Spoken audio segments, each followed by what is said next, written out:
Aujourd'hui, on va parler d'une affaire aussi étrange que bouleversante, celle de la famille Soder. George et Jenny Soder, deux immigrants italiens qui ont eu 10 enfants ensemble. George est né en 1895 en Sardaigne et il a quitté sa terre natale pour commencer une nouvelle vie aux États-Unis.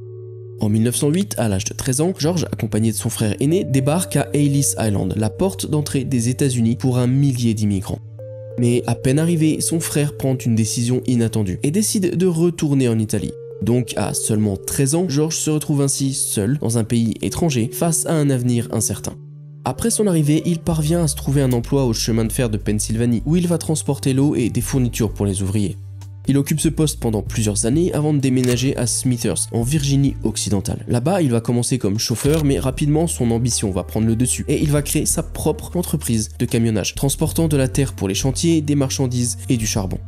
Un jour, en entrant dans un petit magasin de musique du coin, il va faire la rencontre de Jenny Capriani, la fille des propriétaires. Très rapidement, une connexion va se créer entre eux. Ils se marient peu de temps après et vont s'installer à Fayetteville, en Virginie occidentale, encore une fois, mais cette fois-ci dans une grande maison à Colombage, un peu à l'écart de la ville. Ensemble, ils vont fonder une famille et donner naissance à 10 enfants entre 1923 et 1943. En 1945, Fayetteville, en Virginie occidentale, est une petite ville paisible d'environ 1300 habitants. La rue principale ne faisait même pas plus de 100 mètres. Malgré la taille modeste de la ville, il existe une communauté italienne bien présente. Et au cœur de cette communauté, les Soder sont perçus comme l'une des familles de la classe moyenne les plus respectées des environs. Et même si George et sa famille sont très respectés dans la communauté, il lui arrive parfois d'avoir de vives disputes avec certains membres de cette même communauté. Le truc, c'est qu'il avait des opinions bien tranchées et qu'il n'hésitait pas à les partager, qu'il s'agisse des affaires, de l'actualité ou de la politique. Il nourrissait des sentiments particulièrement négatifs et forts envers Benito Mussolini, le chef du parti national fasciste en Italie. Salut YouTube, j'espère que vous allez bien. Si vous aimez ce genre de contenu, mystère IRL, iceberg flippant, alors n'hésitez pas à laisser un petit like sur la vidéo, ça fait trop plaisir. Abonnez-vous car ça aide énormément au développement de la chaîne. Ah, et dites-moi en commentaire quelle histoire vous aimeriez que je traite sur la chaîne, parce que maintenant, je prends les histoires des abonnés comme idée de sujet, donc tentez votre chance. En 1944, Mussolini est déporté et exécuté, mais les sentiments de George à son égard restent partagés. En octobre 1945, un agent d'assurance vie de passage, après avoir été rejeté par George, le menace en lui disant que sa maison va brûler et que les enfants seront détruits, affirmant que cela serait la conséquence des remarques désobligeantes qu'il avait fait sur Mussolini, et gardez bien ce détail en tête. Mais bien sûr, George ne prend pas ces menaces au sérieux, car comme on l'a dit, il avait l'habitude de discuter vivement de ses opinions, surtout quand il s'agissait de Mussolini. Un peu plus tard, un autre événement étrange va arriver. Un homme va se présenter chez les Soder, disant chercher du travail. Il va profiter de l'occasion pour faire le tour de la maison et va remarquer 2 boîtes à fusibles. Il va les montrer à George et lui dit qu'ils vont provoquer un incendie un jour. George va trouver ça vraiment suspect, car juste quelques mois plus tôt, l'électricité de la maison avait été entièrement vérifiée lors d'une installation d'une nouvelle cuisinière.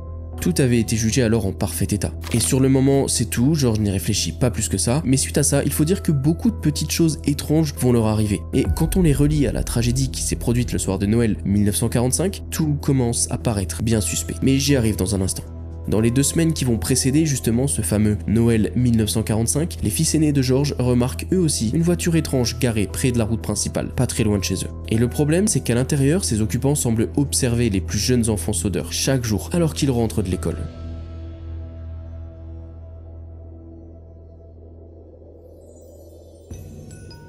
Malgré tous ces événements étranges, mais apparemment sans lien et sans contexte à l'époque, la famille Soder passe un joyeux réveillon de Noël tous ensemble.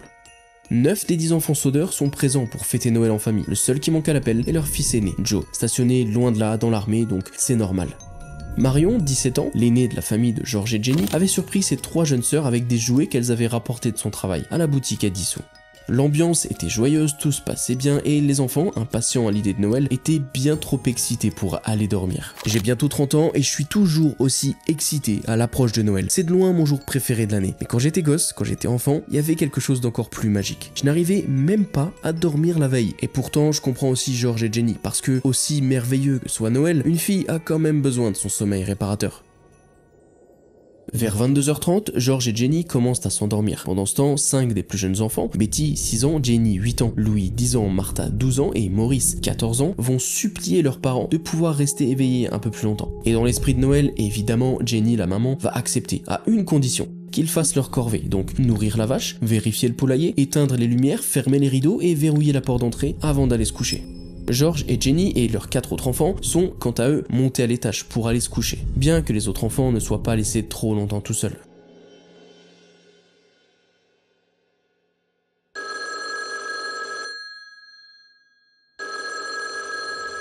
À minuit 30, le matin de Noël, Jenny est tirée de son sommeil par la sonnerie du téléphone. Elle dort au rez-de-chaussée, dans la chambre qu'elle partage avec George et leur fille de 2 ans, Sylvia. Elle va donc se lever, elle va aller dans le couloir et elle va décrocher. À l'autre bout du fil, il y a une voix féminine qu'elle ne reconnaît pas. En arrière-plan, elle entend des rires, des verres qui s'entrechoquent, comme si un petit peu il y avait une fête en cours. Et puis la femme demande quelqu'un, un nom que Jenny ne connaît pas. Juste avant de s'excuser d'avoir composé le mauvais numéro, la femme va rigoler bizarrement, presque malaisant. Jenny raccroche, un peu troublée, puis retourne se coucher.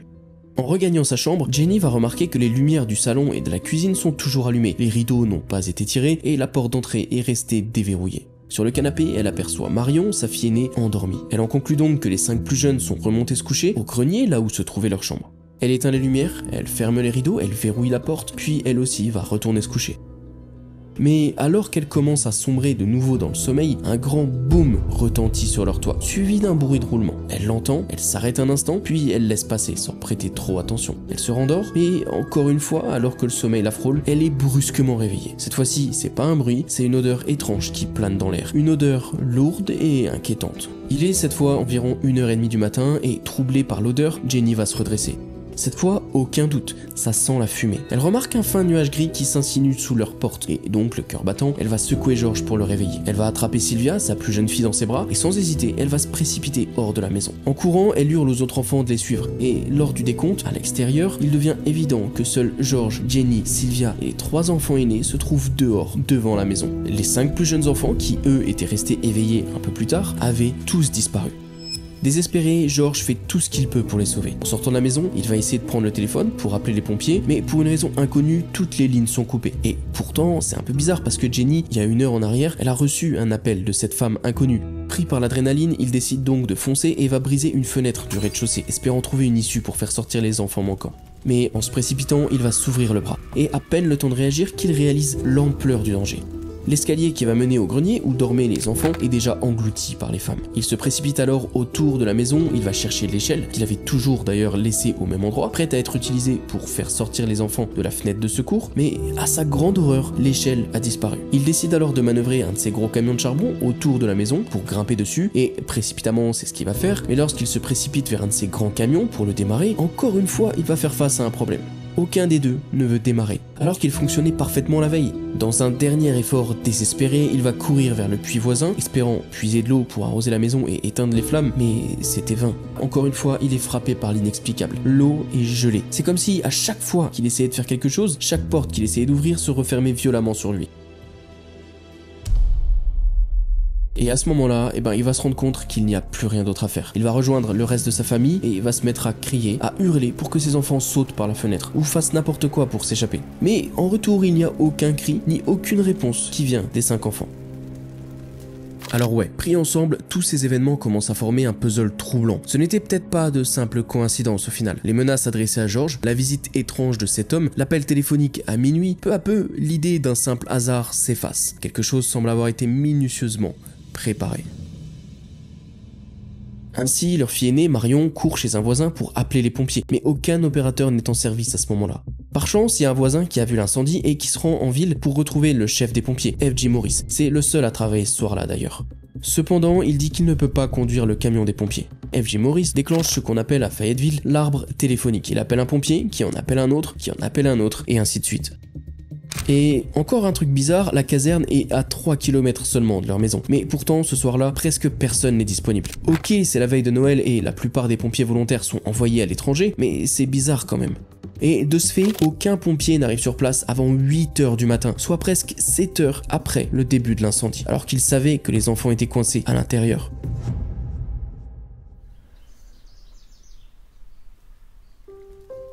Les parents et les enfants rescapés restent impuissants, debout, dehors, à regarder leur maison partir en fumée jusqu'aux fondations, en sachant que, potentiellement, leurs enfants, leurs frères et sœurs étaient encore à l'intérieur. L'incendie est si violent que la maison s'écroule en moins d'1 heure, réduite en un tas de cendres, et au sol, seuls quelques débris calcinés témoignent qu'elle a un jour existé. La police locale arrive donc sur les lieux avec les pompiers vers 8 h du matin, tandis que la famille Soder va trouver refuge chez un voisin. Pendant ce temps, les enquêteurs commencent à fouiller les décombres, cherchant désespérément le moindre indice, ou en tout cas des restes de 5 enfants disparus. Le coroner local conclut que l'incendie a été provoqué par un problème de câblage électrique et que les 5 enfants ont probablement péri dans les flammes. Pourtant, cette explication soulève de gros doutes, surtout quand on sait, et je vous l'ai dit un petit peu plus tôt, que l'installation électrique de la maison avait été inspectée et jugée parfaitement sécuritaire quelques mois auparavant. Malheureusement, il ne retrouve aucune trace, aucun ossement, aucun reste, pas la moindre preuve physique des 5 enfants n'a pu être retrouvée. Et le chef des pompiers, rappelez-vous F.J. Morris, propose donc l'idée que le feu avait peut-être été suffisamment intense pour réduire tout en cendres, y compris des enfants. Un détail particulièrement suspect qui a donné à la famille Soder l'impression que la police cherchait à clore cette affaire trop rapidement, c'est qu'ils se souviennent très clairement avoir vu les décorations de Noël à l'extérieur, ainsi que plusieurs lumières à l'intérieur de la maison, encore allumées, alors que la maison était déjà en train de brûler. Donc George et Jenny ont tout de suite douté de cette conclusion. Un court-circuit aussi violent aurait logiquement dû couper l'électricité dès le départ. 4 jours après l'incendie, George Soder décide de recouvrir les restes de la maison, notamment le sous-sol avec une épaisse couche de terre, en plantant au passage quelques fleurs avec. Les certificats de décès des 5 enfants sont tristement délivrés juste après le nouvel an, bien qu'aucun corps n'ait été retrouvé.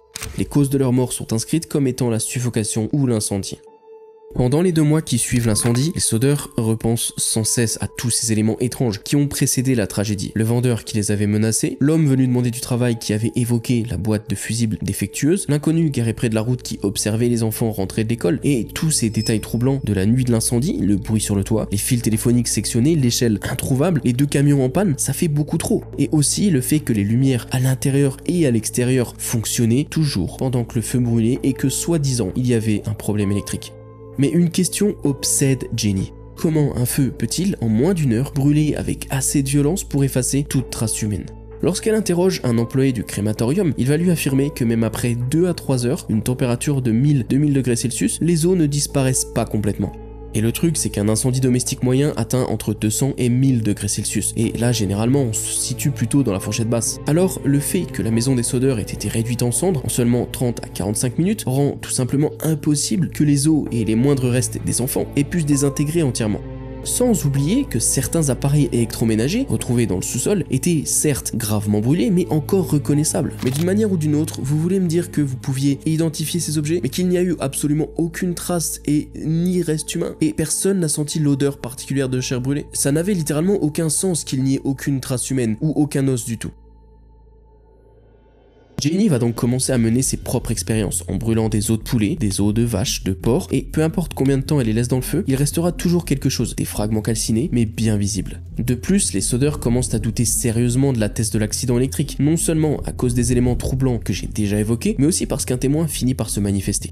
Peu de temps après l'incendie, un chauffeur de bus local va venir. En passant devant la maison des Soder cette nuit-là, il affirme avoir vu ce qui ressemblait à des boules de feu lancées sur le toit des Soder. Ce détail fait écho au témoignage de Jenny, qui racontait avoir entendu un grand boom sur le toit, rappelez-vous, suivi d'un roulement mystérieux.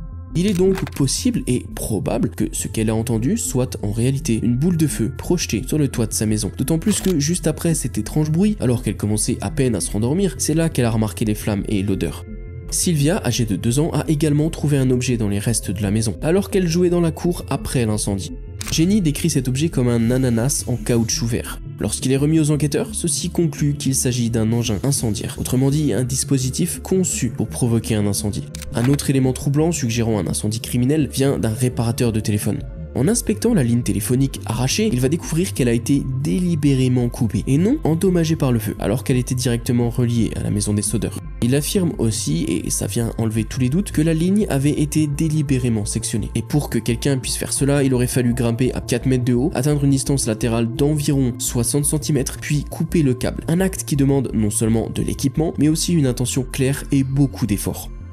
En plus, George soupçonne aussi que ces 2 camions ont été sabotés, puisqu'ils fonctionnaient parfaitement la veille. Quant à l'échelle disparue, elle est finalement retrouvée, jetée dans un fossé à seulement 20 mètres de la maison des Soder. Il s'avère qu'elle avait été volée. Ce sont Lonnie Johnson et David Atkins, propriétaires d'un petit magasin de bière situé pas très loin de la maison des Soder, qui vont être identifiés comme les voleurs de l'échelle. Ces 2 personnes vont être arrêtées après avoir volé plusieurs objets dans le quartier cette nuit-là. Et lors de son témoignage, Lonnie admet avoir sectionné un câble en pensant qu'il s'agissait d'une ligne électrique, alors qu'il venait en réalité de couper la ligne téléphonique des Soder. David Atkins, quant à lui, va échapper aux poursuites en s'engageant dans l'armée, ce qui va lui permettre d'éviter toute condamnation. Lonnie, de son côté, plaide coupable, mais n'écope que d'une simple amende de 25 $. À aucun moment, il ne reconnaît avoir lancé un engin incendiaire dans la maison. À ce stade, avec tout ce qu'ils ont découvert et surtout le fait que Jenny et George n'ont jamais entendu leurs enfants crier à l'aide pendant l'incendie, ils ne doutent plus seulement d'un incendie criminel. Ils commencent à croire aussi que leurs enfants sont peut-être toujours en vie quelque part et qu'ils n'étaient tout simplement pas dans la maison au moment du drame. Et puis là, eh bien des témoins ont commencé à se manifester. Une femme va affirmer avoir vu l'incendie cette nuit-là, mais ce qui retient l'attention, c'est surtout qu'elle dit avoir aperçu les enfants dans une voiture qui passait à proximité. Et d'ailleurs, un autre témoignage va venir appuyer cette théorie troublante. Une serveuse qui travaillait dans une aire de repos à environ 80 km de chez les Soder va dire, elle aussi, avoir vu les enfants le matin suivant l'incendie. Selon elle, ils étaient accompagnés d'adultes dans un véhicule immatriculé en Floride. Ok, jusqu'à présent, il y a plusieurs témoins qui affirment avoir aperçu les enfants, que ce soit de près ou de loin, mais aucun n'a jamais réellement interagi avec eux. Aucun, sauf une personne. Il s'agit d'une femme employée dans un hôtel à Charleston, à environ 1 heure de route de la maison des Soder. Elle dit avoir reconnu les enfants après avoir vu leurs photos dans le journal. Elle affirme les avoir vus et servis 1 semaine après l'incendie. Elle dit que les enfants étaient accompagnés de 2 femmes et de 2 hommes d'origine italienne. Et elle ne se souvenait pas exactement de la date de leur arrivée, mais que toutes les 9 personnes s'étaient enregistrées à l'hôtel vers minuit. Elle essaye de parler gentiment aux enfants, mais les hommes qui les accompagnaient ne l'apprécient pas et vont l'en empêcher. L'un d'eux, en particulier, lui lance un regard froid et méfiant, puis se tourne vers les autres adultes et commence à leur parler très vite et en italien, ce que la serveuse, évidemment, ne va pas comprendre. Ensuite, ils partent simplement dans leur chambre en l'ignorant complètement. Le lendemain matin, ils avaient tous quitté l'hôtel sans laisser la moindre trace. Après les révélations de tous ces témoins, et surtout celle du dernier, George Soder a commencé à croire que ses enfants ont été enlevés par la mafia italienne. L'incendie n'aurait été qu'un prétexte, un leurre pour masquer l'enlèvement. Dans les années qui ont suivi, plusieurs des enfants des Soder ont eux aussi adhéré à cette théorie. Selon eux, un membre local de la mafia aurait tenté de recruter George, mais ce dernier aurait refusé. Et selon cette théorie, les enfants seraient toujours en vie, mais n'auraient malheureusement jamais pu prendre contact avec eux, de peur de mettre en danger le reste de la famille. En 1947, soit 2 ans après l'incendie, George Soder aperçut une photo d'école provenant d'un établissement pour filles à New York. Et sur cette photo, il est persuadé que l'une des filles était sa plus jeune fille, Betty, qui aurait eu plus ou moins 7 ans au moment où la photo a été prise. Ils se rendent alors à Manhattan pour la retrouver et tentent de la contacter, mais les parents et l'école refusent évidemment de coopérer, ce qui est compréhensible. Si un inconnu vous accuse de kidnapper un enfant alors que cet enfant est avec vous et que c'est peut-être même votre propre enfant, alors normal de trouver ça bizarre et de vouloir éviter les problèmes. Durant cette même année, George et Jenny continuent de chercher des réponses et décident de soumettre leurs soupçons d'enlèvement au FBI. Ils reçoivent une lettre en retour de J. Edgar Hoover, le directeur du FBI en personne, qui déclare que cela ne relève pas de leurs compétences, mais qu'ils se feront un plaisir d'examiner l'affaire si les autorités locales le permettent. La famille Soder est évidemment ravie que le FBI les croie et veuille enquêter sur l'affaire. Ils savent que cela pourrait apporter tellement de ressources à l'affaire, des ressources que cette petite ville de 1300 habitants n'a tout simplement pas. Ils vont donc immédiatement contacter la police de Fayetteville et les pompiers, mais ces derniers ne vont pas autoriser le FBI à enquêter. Honnêtement, c'est assez louche. Pourquoi est-ce qu'ils ne voudraient pas que les agents du FBI examinent cette affaire? Même s'il n'y a rien de suspect, en tout cas en surface, ça ne les regarde pas vraiment. Permettre au FBI de venir enquêter aurait été la bonne chose à faire. Évidemment, déçue, la famille va décider d'engager un détective privé nommé C.C. Tinsley. Il va aussi découvrir quelque chose de plus alarmant. Apparemment, le chef des pompiers de l'État, qui était là le jour où la maison a brûlé, rapporte que toutes les personnes étaient présentes sur les lieux disent avoir vu des restes humains. Alors la question qui reste, c'est pourquoi le chef des pompiers, F.J. Morris, dit-il à la famille qu'il n'y a pas de restes? Pour rendre les choses encore plus bizarres, un prêtre s'avance vers Tinsley et lui avoue que F.J. Morris, le chef des pompiers, est venu le trouver pour lui avouer qu'il a effectivement trouvé un cœur humain et qu'il l'a mis dans une boîte métallique avant de l'enterrer sur les lieux. Les forces de l'ordre parviennent à déterrer cette boîte sur les lieux et lorsqu'ils l'ouvrent, ils découvrent qu'il n'y a pas de cœur humain à l'intérieur. À la place, ils vont y trouver un foie de bœuf totalement intact qui n'a même pas été effleuré par les femmes. Bref, c'est du gros bazar et tout ça semble vraiment avoir été mis en scène. D'ailleurs, un peu plus tard, Morris va finir par avouer à Tinsley, après quelques questions, qu'il a tout inventé. Il admet avoir monté ce canular dans l'espoir que la famille voie le cœur, pense qu'il s'agit d'une preuve et accepte enfin que leurs enfants soient morts dans l'incendie. En 1949, près de 4 ans après l'incendie, George et Jenny Soder engagent le docteur Oscar Hunt, un pathologiste de Washington. Leur objectif est simple, procéder à une nouvelle excavation de tout le site de la maison, bien plus approfondie que la première. Et là, bingo, ils vont découvrir 4 petits os, dissimulés dans un coin de ce qui était autrefois le sous-sol. Le docteur Hunt les envoie alors à l'institut de Smithsonian pour identification. L'analyse révèle qu'il s'agit d'un seul ensemble de 4 vertèbres lombaires, ce qui indique que les os appartenaient à une personne âgée de 17 à 22 ans. Cependant, chose bizarre, l'enfant Soder le plus âgé porté disparu, c'est Maurice et il n'avait que 14 ans au moment de l'incendie. L'Institut Smithsonian conclut donc qu'il est littéralement impossible que les os lui appartiennent. De plus, les os ne présentent aucune trace de brûlure. Ce sont aussi là les seuls restes découverts lors de cette fouille avancée. Il est finalement conclu que les os proviennent probablement de la terre utilisée par George pour recouvrir la zone. Ou alors que quelqu'un aurait pu les placer là, peut-être plus tard, pour dissimuler un corps sans rapport avec l'affaire. Ou pire encore, pour semer le doute une fois de plus et encore une fois, tenter de convaincre la famille que leurs enfants sont bel et bien décédés dans l'incendie.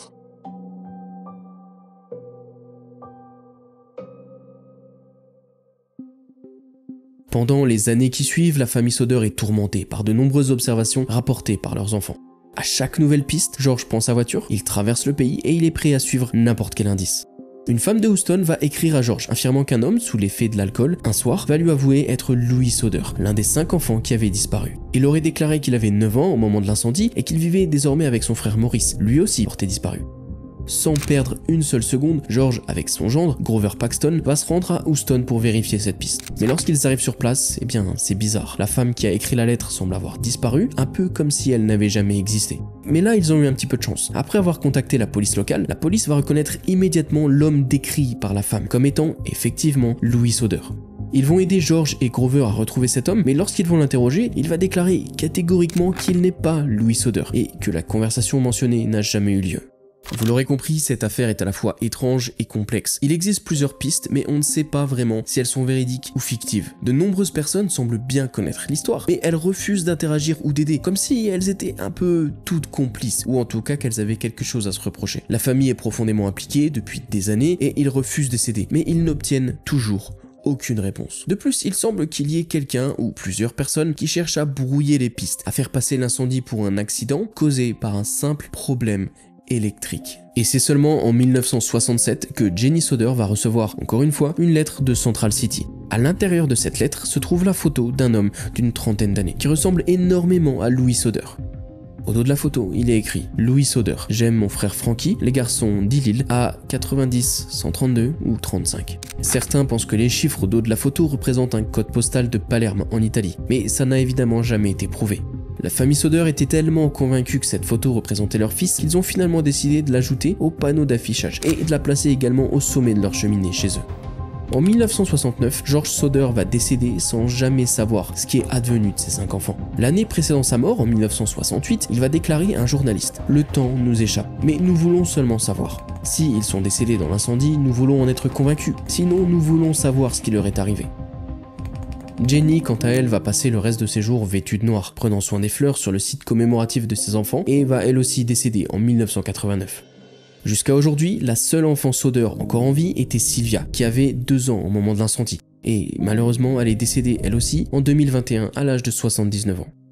Elle tiendra toujours le même discours. Elle ne croit pas que ses frères et sœurs ont été tués dans l'incendie. Elle se souvient de ses tout premiers souvenirs qui remontent justement à ce feu. Parfois, elle échange encore avec des enquêteurs en ligne dans l'espoir de trouver des réponses, mais c'est un mystère qui, je pense, malheureusement, ne sera jamais résolu.